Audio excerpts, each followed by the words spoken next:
Bonjour, nous sommes le 20 janvier, il est un peu plus de 12h30. Bienvenue au pôle Nord, moins 7 degrés, là maintenant, moins 11 degrés cette nuit. Il n'y a pas de vent, donc ça c'est bien pour le son, et c'est bien pour le ressenti. Donc on en reste probablement vers les moins 7 et pas beaucoup plus bas. Alors Goliath, lui, est équipé, il est bien poilu, et Goliath a décidé qu'il allait manger de la neige. Bon, et voilà, et on mange de la neige. On mange de la neige, ah, c'est bon, hein? Oui, il a toujours bien aimé manger la neige. Allez Goliath, viens, on avance, parce que il va avoir froid. On va essayer de le mettre libre, enfin sans laisse. J'enfile mes gants, parce que je ne vais pas tenir longtemps. Et alors, figurez-vous que c'est un chemin que nous n'avons jamais pris. Bon, alors, j'espère que c'est pas un cul-de-sac, mais il y a des traces de roues, donc on doit arriver quelque part, je ne sais pas où. Surprise, surprise. Ce qui n'est pas une surprise, c'est que je vous shoote ici. Donc je mets mon gant parce que je veux dire que ça ne va pas durer longtemps cette affaire-là. Hein. Moins 7. J'ai jamais shooté par moins 7, hein, je peux vous dire. Mais enfin, il fait beau, on va pas se plaindre, hein, c'est l'hiver. Hein. Et pas de surprise au niveau du sujet, bien entendu, puisque je vous ai annoncé un opus 2. Il y avait un beau placard opus 1 sur la vidéo de la semaine dernière. Ceux qui ne l'ont pas vu, je vous propose d'aller en arrière, de commencer par voir celle-là, parce que ceci est la suite. Okay, bon, j'ai quand même fait un petit résumé, pour ceux qui veulent ou qui ont oublié un peu ce que j'ai dit. Et en gros, le premier opus sur cette... Allez, appelons-le de son nom, cette folie du cétogène pour tous, c'est la nouvelle façon de manger. Voilà, l'humanité doit manger cétogène. Bon, déjà, il faudrait qu'on m'explique où on va trouver les graisses pour nourrir l'humanité en cétogène, et notamment les graisses animales. Mais, voire végétales, les avocats, ils vont sortir d'où? Mais, bon, ça c'est un autre problème. On est quand même ici dans une médecine personnalisée, on n'est pas dans des calculs macroéconomiques, mais je trouve quand même qu'il faudrait avoir un minimum de responsabilité quand on donne des conseils aussi extravagants. Le cétogène pour tous, c'est ridicule. Regardez, allez lire les commentaires de l'opus 1, lisez-les tous, prenez le temps, je réponds à tous. Il y a des enthousiastes, et je les remercie pour leur témoignage, et il y a des catas. Mais oui, forcément, je me tue à vous le dire. Nous ne sommes pas tous les mêmes, et donc on ne doit pas tous bouffer la même chose. Est-ce que ça va quand même tomber? Mais évidemment, ça ne va pas tomber dans l'oreille des financiers. Vous voyez, les financiers, ils ont un truc. Il y a des médecins financiers, hein, c'est pas que des entrepreneurs, ils ont un truc, c'est pour tout le monde. Voilà, tout qui se présente, bam, le même truc, protocole, poum poum poum, on fait du copier-coller. Dans mon jeune temps, vous avez des photocopies. Les premières photocopies, ça a été quelque chose. Hein. Bon, enfin bref, je vais pas vous parler de l'Antiquité, pas plus l'apparition des photocopies que la Grèce antique. Et donc, revenons au sujet, il faut manger différemment, mais voilà, toute la question est qui mange quoi. Le grand pionnier, alors il a été adulé par certains et jeté aux ordures par beaucoup d'autres, surtout la profession médicale classique, pignon sur rue, mais ça a été un pionnier extraordinaire.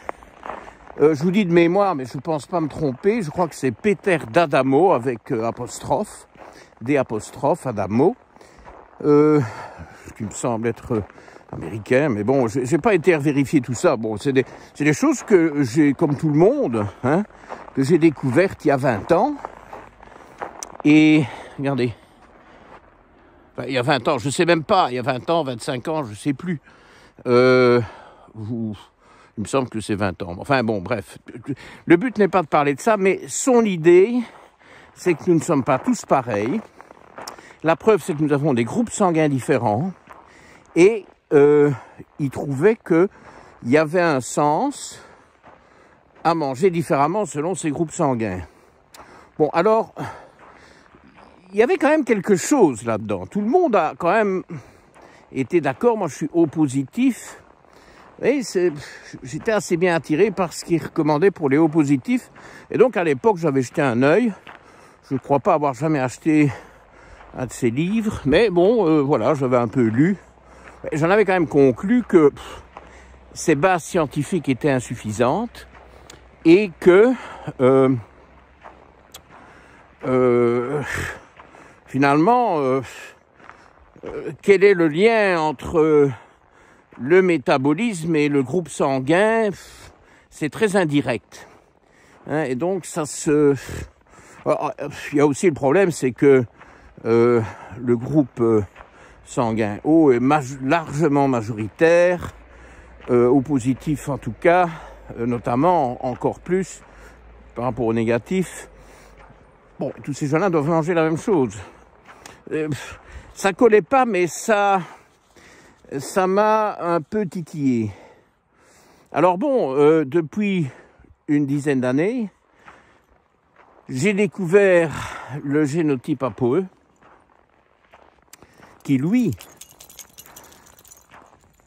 a trait au métabolisme des lipides. Oui, mais là, on est dans la nourriture, on est dans l'alimentation. C'est pas comme pour les globules rouges. Hein? Bon, j'ai l'air de quoi, mon un peu bizarre. Et donc, remarquez que quand j'ai commencé à travailler l'ApoE, j'ai pas pensé à D'Adamo. Hein. C'est aujourd'hui. Ah oui.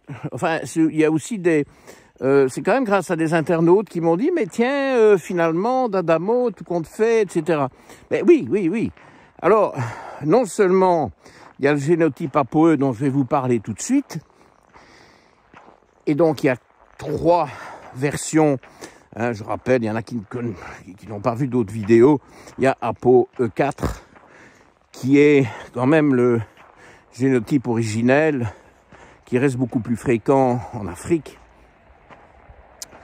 qui par exemple est largement dominant au Nigeria, où on a des données, on n'a pas des données aussi riches partout en Afrique. Mais ne nous embarquons pas trop vite dans des grandes théories.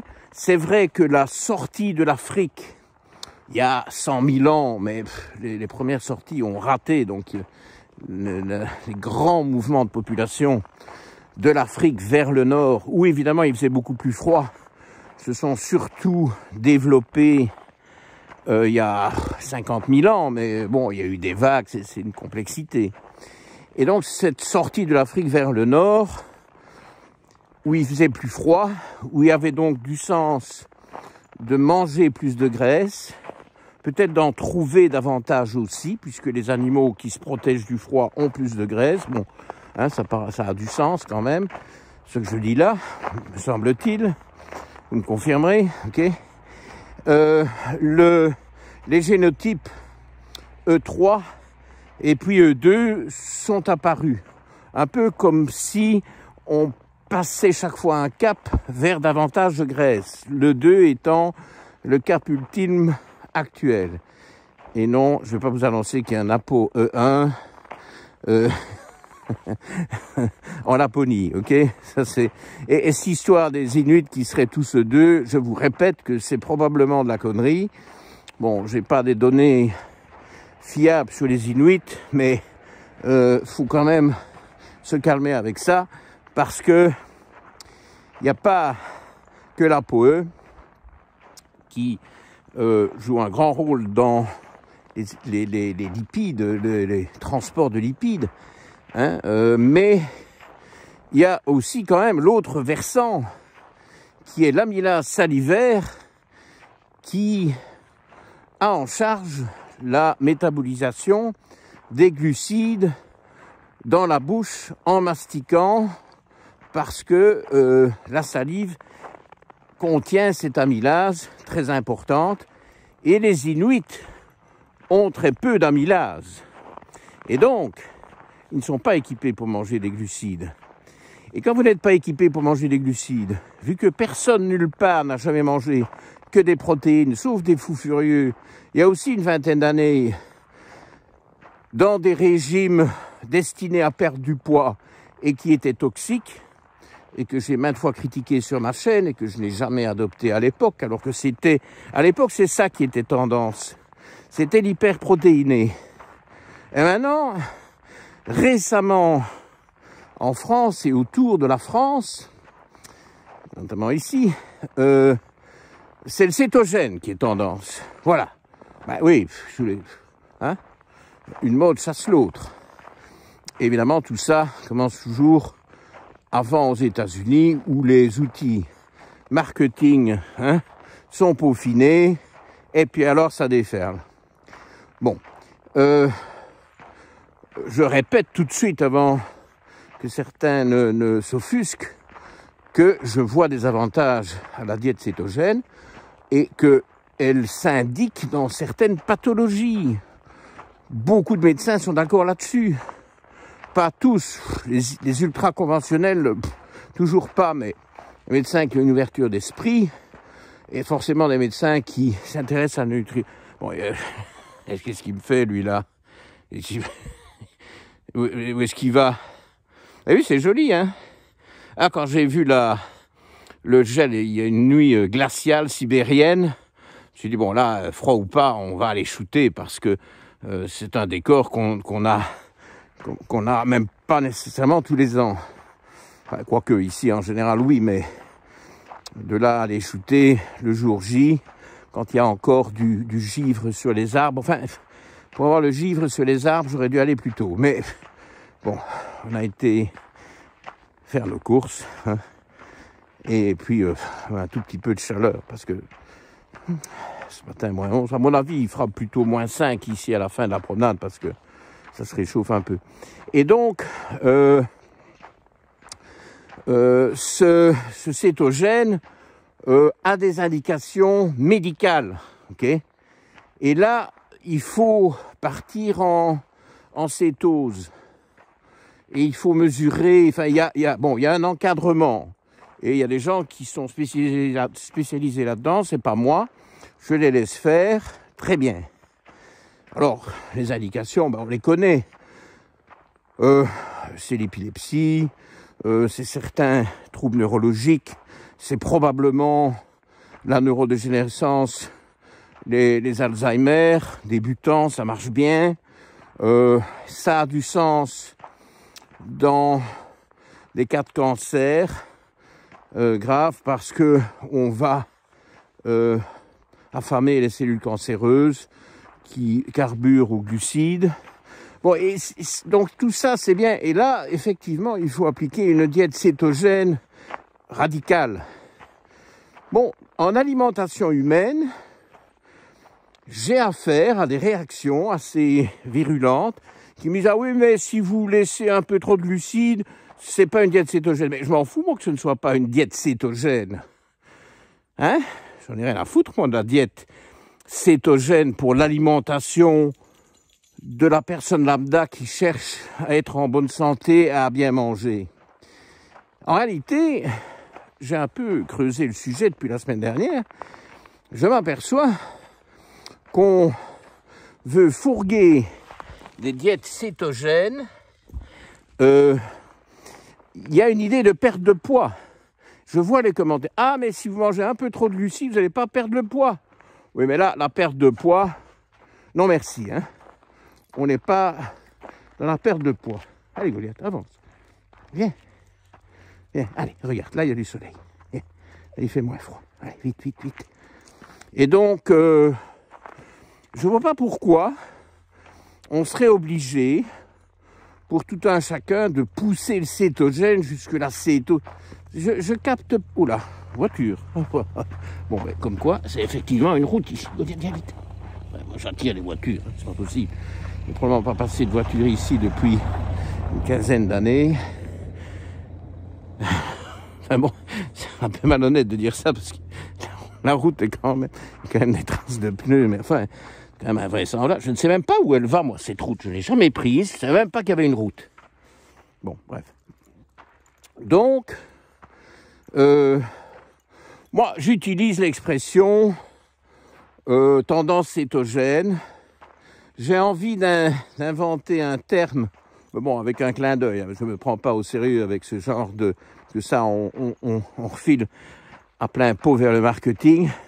J'ai envie de créer le proto-cétogène. Oui, c'est du grosse tendance cétogène sans s'obséder avec la cétose et jouer avec des petites tigettes dans son urine jour et nuit. Ok, si je peux dire. Hein, ça va pas plaire à tout le monde, hein, ça. Les petites tigettes. Bon, donc, à qui est-ce que je propose du proto-cétogène? Puisque je ne m'obsède pas à aller vers le full cétogène, sauf l'exception, mais ça je vous l'ai donné dans la vidéo précédente, des ApoE E2E2, à qui on, voilà, à titre expérimental, on a décrété ensemble avec mes collègues qu'on allait tester du cétogène pur et dur, la totale, avec appui de nutritionnistes spécialisés, puisque nous n'avons pas assez d'expérience là-dedans. Il faut s'arrêter où les compétences s'arrêtent. Hein. Enfin, disons que ce serait bien, hein, plutôt que de s'inventer des compétences qu'on n'a pas, et de les vendre au prix fort. Et donc, pour le moment, c'est en cours. Pas de nouvelles, bonnes nouvelles. Je vous tiendrai au courant. J'en parlerai dans mon livre, parce que d'ici à ce qui se termine, j'aurai vraiment un certain feedback là-dessus. Mais au jour d'aujourd'hui, mon fameux proto-cétogène, c'est quelque chose que nous proposons au E2, E3, okay, qu'on appelle E2, hein, puisque le 3, quand il est caché par un E2 ou par un E4, on ne le dit pas. Un E2, E3, on dit E2. Un E4, 3, on dit E4. Okay. Je ne sais pas pourquoi on met toujours le plus petit chiffre devant. Donc, on ne dit pas un 4, 3, on dit un E3, E4. Enfin bon, on dit ce qu'on veut, hein, on se comprend. Et donc, les E2, proto-cétogènes, évidemment, gros succès. Très gros succès, généralement parlant, exceptionnel. Hein. Voilà. Et c'est pour ça que je pense que les sportifs professionnels qui voient leur performance sublimée par l'adoption d'un régime cétogène, dans lequel j'imagine qu'il y a quand même des glucides qui viennent se greffer en fonction de ce qu'ils font exactement comme exercice et comme sortie. Enfin bon, ça c'est le livre dont je vous ai parlé la semaine dernière, je vous renvoie au livre que je suis en train de lire. On va aller voir l'opus 1, si vous voyez pas de quoi je parle. Et c'est pas étonnant que ces sportifs-là, s'ils sont à PoE2, bon, reste à voir s'ils sont à PoE2, mais c'est pas la seule piste, je viens avec d'autres pistes. Mais en tout cas, on peut s'attendre, en transposant sur le plan sportif la jouissance, l'embellie que des sportifs amateurs éprouvent. Hein, et il y en a qui vont se reconnaître. Il y a une certaine Estelle. Bon, enfin, je vous en dis pas plus. C'est pas son vrai prénom. Mais si, c'est son vrai prénom. Enfin bref, je joue toujours avec les prénoms, comme vous savez. Bon, bref. ApoE2, ok? Alors, autre cas que je développerai dans un opus 3, parce qu'aujourd'hui, j'ai pas le temps de faire ça bien, c'est le DIO2 homozygote ancestral. Donc, maintenant, c'est nouveau de ma part, que dire en général. Donc, c'est une information nouvelle que je vous apporte. Et voilà encore une voiture. On est sur une autoroute. Goliath, il court, hein, cette espèce de... Allez. Voilà. Ils ont fait signe. Ils n'ont pas écrasé mon chien. C'est déjà quelque chose. Ils auraient pu. Bah, quoi qu'il court, hein, la bébête. Hein. Vous voyez comme il va. Hein. Et tout cétogène. Hein. Non, enfin, bon, j'arrête les plaisanteries de mauvais goût. Donc, DIO2 homozygote ancestral. Eh ben, à l'époque, les humains qui vivaient au Paléolithique n'avaient guère accès aux hydrates de carbone. Pas exactement pour les mêmes raisons que les Inuits, mais il y avait de ça. Ils étaient en régime carnivore, il n'y avait pas d'agriculture, donc il y avait les hydrates de carbone qu'il y avait, et en plus, il y a eu beaucoup de périodes glaciaires dans tout ça, et avec des climats beaucoup plus rudes que celui d'aujourd'hui. Sauf aujourd'hui. Aujourd'hui, c'est une époque glaciaire aujourd'hui. Donc, DIO2, homozygote ancestral. Je ne vous donne pas de lettres parce que ça change d'un labo à l'autre. Ça, on les envoie aussi en protocétogène. Okay, donc maintenant, et j'ai commencé ma phrase, je la termine maintenant, c'est nouveau. Quand je veux vraiment peaufiner mon conseil alimentaire, je demande aussi le DIO2. Je ne demande pas que la POE. Et puis alors, bon, ça c'est évidemment important à vous communiquer aujourd'hui. Mais oui, Goliath, mais tu es tombé. Oui, mais ça c'est un petit... Non, mais tu es dans la rigole là. Allez, reviens. Maintenant, je demande un 3e gène sur lequel je ne vais pas m'étendre. Pas encore, hein, parce que je suis toujours en train de récolter un tas de données cliniques actuelles et quelque part remontant en arrière. Donc je suis en train de tester des gens que je connais depuis longtemps, des sportifs et des non-sportifs. Et je connais leurs caractéristiques. Je sais ce qui marche chez eux comme alimentation. Et donc, je joue un petit jeu avec moi-même. C'est bien parce que si on perd, on n'en fait pas trop état, mais je vous dis quand même aujourd'hui que je gagne assez souvent.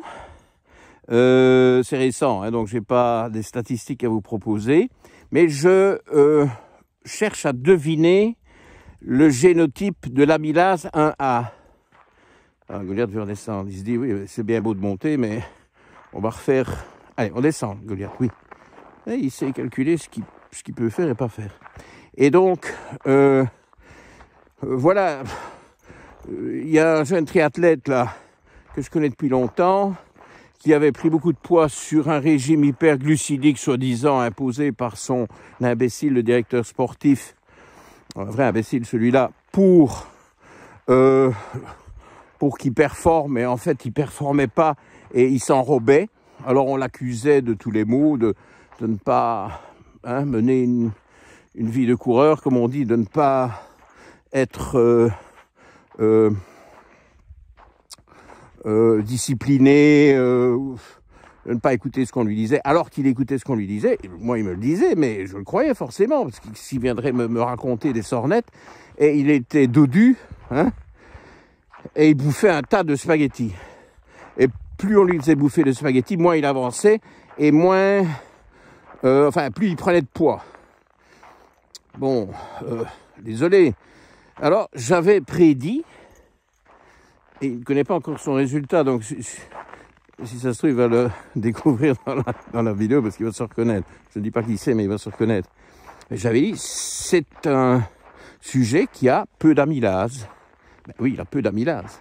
Moi, je m'étais dit que je devais avoir de l'amylase, pas des tonnes, mais que je devais quand même en avoir, parce que je ne supporte pas un cétogène, un protocétogène trop poussé. Moi, je suis en pré-protocétogène. C'est pas mal, ça, hein? Bon, je suis en high fat, low carb. Bon, ben, on est sur une grande route, les gars. Hein. Cette route que je n'avais jamais remarquée. Mets-toi là, Goliath. C'est une grande route. Voilà. Une grande route. Donc, je n'ai absolument pas connaissance. Je n'ai aucune idée d'où on arrive. De toute façon, Goliath a quand même un peu froid. On redescend. Allez, on descend, Goliath. Et donc, ça, c'est quelque chose que je ne vais pas développer la semaine prochaine en complet parce que je vous dis c'est trop tôt, il ne faut pas vouloir aller trop vite. Ce sera dans mon livre hein, qui sort en septembre. Je vous rappelle le titre. Je mange selon mes génotypes.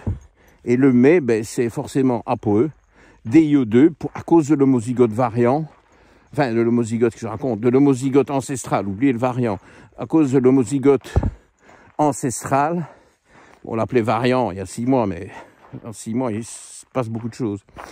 Et donc, ça c'est encore très important.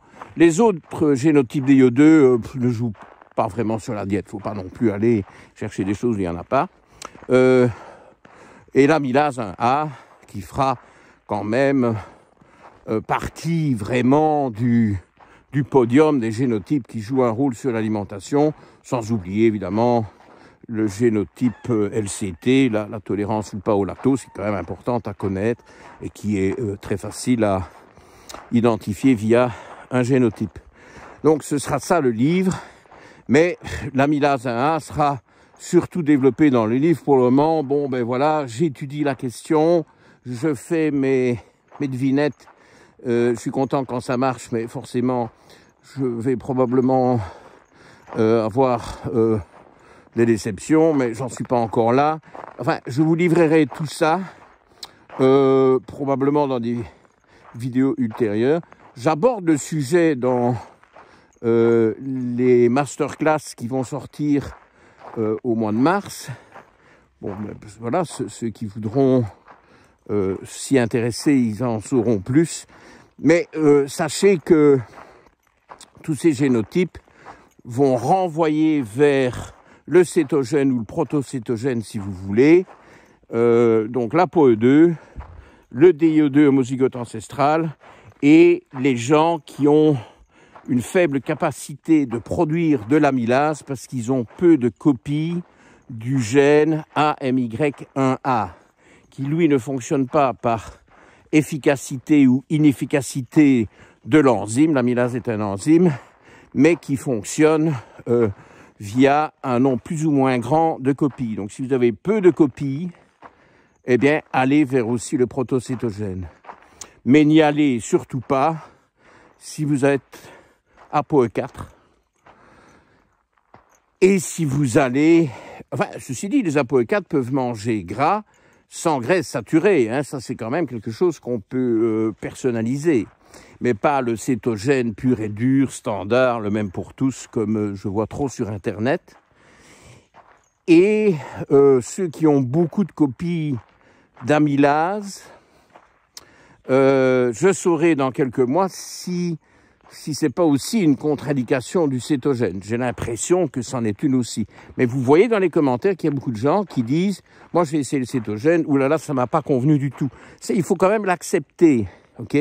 Moi, ce que je voudrais, c'est vous aider à ne pas faire des essais parfois toxiques, parce qu'il y en a qui s'en trouvent mal, hein, à ne pas faire des essais toxiques, voire inutiles, et à trouver une logique qui est déjà très bien établie pour l'ApoE, pour le DIE2 et le LCT, et qui est en cours d'études cliniques. Il y a des publications aussi dont je vous ferai part en temps utile, qui sont notamment présentées dans mes masterclass, pour l'amylase qui va compléter le tableau. Okay. Alors, la semaine prochaine, très important, je vous donne une clé très utile et je vous explique pourquoi davantage de graisse va aider les gens qui ont du mal à produire l'hormone thyroïdienne active T3. Okay, et ça, c'est pour l'opus 3, c'est pour vendredi. Alors, il va quand même falloir que je me décide d'enlever mon gant, même si ce n'est pas réjouissant, parce que je dois fermer le truc. Vous voyez que Goliath, où est-ce qu'il est Goliath? Il a disparu, Goliath. Alors, oui, en forme, hein, Goliath. Hein? Top, hein, Goliath. Allez, à bientôt.